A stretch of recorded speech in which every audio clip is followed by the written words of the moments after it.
Assalamualaikum warahmatullahi wabarakatuh. Selamat pagi anak-anak. Gimana kabar pada hari ini? Semoga kita selalu diberikan kesehatan ya. Dan kita dapat belajar dengan riang gembira. Hari ini kita akan belajar tema 5 wirausaha, subtema 1 kerja keras berbuah kesuksesan. Pembelajaran 1.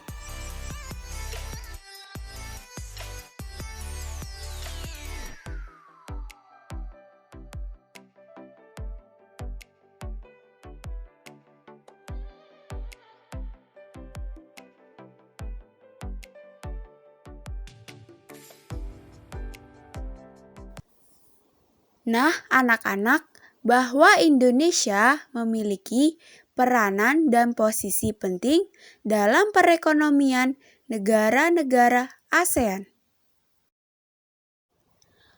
Pengalaman belajar dari negara ASEAN, Udin dan kawan-kawan. Hari ini merupakan hari yang penting bagi Udin. Edo, Beni, Siti, Dayu, Lani, dan teman sekelasnya. Mereka akan berkunjung ke pameran budaya ASEAN yang diselenggarakan oleh Sekretariat ASEAN yang terletak di Jakarta. Wah, tidak sabar rasanya Udin dan teman-teman ingin sampai di sana. Kebetulan saat ini mereka juga sedang belajar mengenai negara-negara tetangga. Mereka ingin sekali melihat bukti dari mereka pelajari. Sesampai di arena pameran, Udin dan teman-temannya dibagi menjadi beberapa kelompok. Pameran diikuti oleh 10 negara anggota ASEAN. Masing-masing anjungan tampil menarik dengan ciri khas tiap negara. Anjungan Indonesia tampil dengan ciri khas rumah Toraja yang unik dan menarik. Terdapat juga anjungan khusus yang dikelola oleh Sekretariat ASEAN. Udin menghabiskan banyak waktu di anjungan ini. Anjungan ini menampilkan berbagai informasi tentang peranan ASEAN dalam mengembangkan wirausaha kecil. Anjungan ini juga menampilkan berbagai produk wirausaha dari tiap negara. Berbagai produk kreatif ada di sana. Ada jaket kulit dari pengrajin negara Indonesia. Ada manisan buah Thailand dalam kemasan kaleng. Ada alat penyeduh kopi klasik Vietnam, serta ada pula aplikasi agribisnis yang dikembangkan oleh pemuda Indonesia untuk menghubungkan petani ke konsumen. Edo terkesan dengan berbagai makanan khas. Memang Edo selalu tertarik dengan makanan dari berbagai daerah. Ada singkong santan khas Thailand, ada po dari Vietnam, ada lar dari Laos, dan masih banyak makanan lain yang namanya pun baru Edo ketahui. Makanan khas tiap negara menunjukkan ciri khas sumber daya alamnya. Beni tertarik dengan anjungan negara Brunei yang menampilkan wayang asik khas negaranya. Wayang ini populer sekitar tahun 1960-an di Kampung Ayer di tepi sungai Brunei. Saat ini Brunei berusaha mengembangkan kembali minat masyarakatnya untuk mempelajari wayang asik karena populasinya mulai turun sejak masuknya berbagai budaya asing. Hal yang menarik bagi Beni adalah melihat inovasi yang dilakukan anjungan Brunei untuk memperkenalkan wayang asik. Berbeda dengan wayang Indonesia yang menampilkan sosok legendaris dunia pewayangan, wayang asik ini menampilkan sosok tokoh manusia dalam bentuk kecil. Tinggi wayang hanya sekitar 8 hingga 10 cm. Wayang ini dibuat dari kertas tebal dengan pegangan dari kayu. Udin dan teman-teman juga mengikuti aneka lomba yang dilakukan oleh beberapa ajungan. Sebelum mengikuti lomba, mereka harus mengisi formulir pendaftaran. Hadiahnya tentu saja cenderamata khas dari negara tersebut.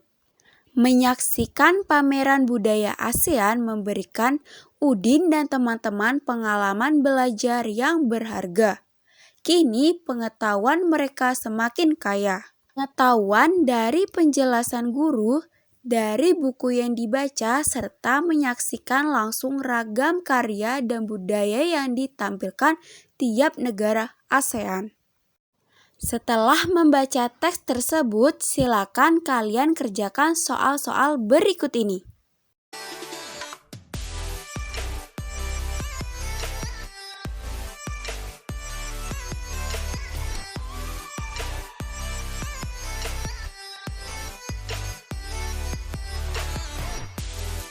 Anak-anak, tahukah kamu peran dan posisi Indonesia di bidang ekonomi dalam lingkup ASEAN? Indonesia ikut berperan dalam memajukan perekonomian di kawasan Asia Tenggara. Indonesia sebagai markas Komite Pangan, Pertanian, dan Kehutanan ASEAN. Indonesia sangat mendukung dalam program masyarakat ekonomi ASEAN yang dapat mengembangkan perekonomian di Indonesia maupun negara anggota ASEAN lainnya. Indonesia menandatangani kerjasama di bidang energi jasa dan hak cipta ASEAN. Anak-anak, masih banyak lagi peran Indonesia di bidang ekonomi dalam lingkup ASEAN lainnya. Kalian bisa mempelajarinya lebih lanjut melalui buku, majalah, maupun internet.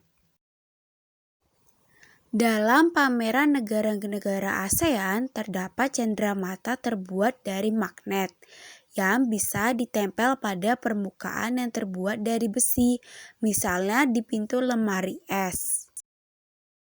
Selanjutnya kita akan mengenal berbagai macam magnet. Perhatikan gambar-gambar magnet berikut ini. Magnet batang. Bentuknya menyerupai batang atau balok. Magnet silinder menyerupai tabung panjang. Kemudian magnet jarum menyerupai jarum kompas dengan kedua ujung magnet yang runcing. Magnet ladam berbentuk seperti tapak kuda atau serupa huruf U. Kemudian magnet lingkaran, tentu saja bentuknya adalah lingkaran. Ada juga magnet cincin, bentuknya seperti cincin, jadi bentuknya lingkaran namun tengahnya berlubang. Magnet adalah benda yang terbuat dari besi atau yang dapat menarik benda-benda dari logam tertentu. Magnet digunakan pada pintu kulkas, penutup tempat pensil, penutup tas, jarum kompas, dan lain-lain.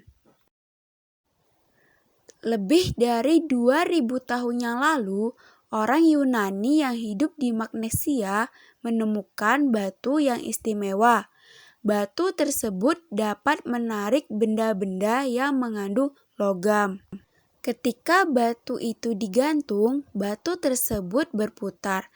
Salah satu ujungnya selalu menunjuk ke arah utara, karena batu itu ditemukan di Magnesia. Orang Yunani menamainya magnetis litos. Orang Yunani tidak mengetahui lebih lanjut bagaimana sifat-sifatnya, namun mereka telah mengamati ciri-ciri bahan yang disebut magnet. Saat ini banyak teknologi yang menggunakan magnet. Pengeras suara, layar TV, dan kaset merupakan contoh-contohnya. Kutub-kutub magnet. Semua magnet mempunyai ciri-ciri tertentu. Setiap magnet memiliki dua tempat yang gaya magnetnya sangat kuat. Daerah ini disebut kutub magnet. Ada dua kutub magnet, yaitu kutub utara dan kutub selatan. Sering kita menjumpai magnet yang bertulisan N dan S. N merupakan kutub utara magnet itu, singkatan dari north, yang berarti utara. Sedangkan S, kutub selatannya, singkatan dari south, yang berarti selatan. Magnet dapat berada dalam berbagai bentuk dan ukuran. Bentuk yang paling sederhana berupa batang lurus. Selain itu, ada dua magnet yang berbentuk tapak kuda ladam dan jarum. Pada bentuk-bentuk ini, kutub magnet berada pada ujung-ujung magnet tersebut. Apakah kamu masih ingat berbagai lomba dalam pameran negara ASEAN? Sebagai syarat untuk mengikuti lomba, kamu harus mengisi formulir pendaftaran. Formulir merupakan lembar isian tentang informasi tertentu. Misalnya tentang data diri kita, pengisian formulir dimaksudkan tujuannya untuk memberikan informasi tertentu kepada pihak yang membutuhkan. Anak-anak, amatilah contoh-contoh formulir berikut ini. Yang pertama adalah formulir pendaftaran lomba cerdas cermat. Isinya mengenai identitas diri dan jenis lomba yang akan diikuti. Kalian perhatikan baik-baik identitas diri, ada apa saja yang ada di dalam formulir ini. Kemudian yang kedua adalah formulir pendaftaran kegiatan ekstrakurikuler. Isinya tentang identitas diri dan jenis ekstrakurikuler yang akan diikuti. Perhatikan baik-baik identitas diri apa saja yang ada pada formulir tersebut. Jika sudah dipahami, silakan kerjakan tugas yang telah Ibu berikan. Semoga mudah dimengerti dan ilmunya bermanfaat bagi kita semua. Sampai jumpa. Assalamualaikum warahmatullahi wabarakatuh.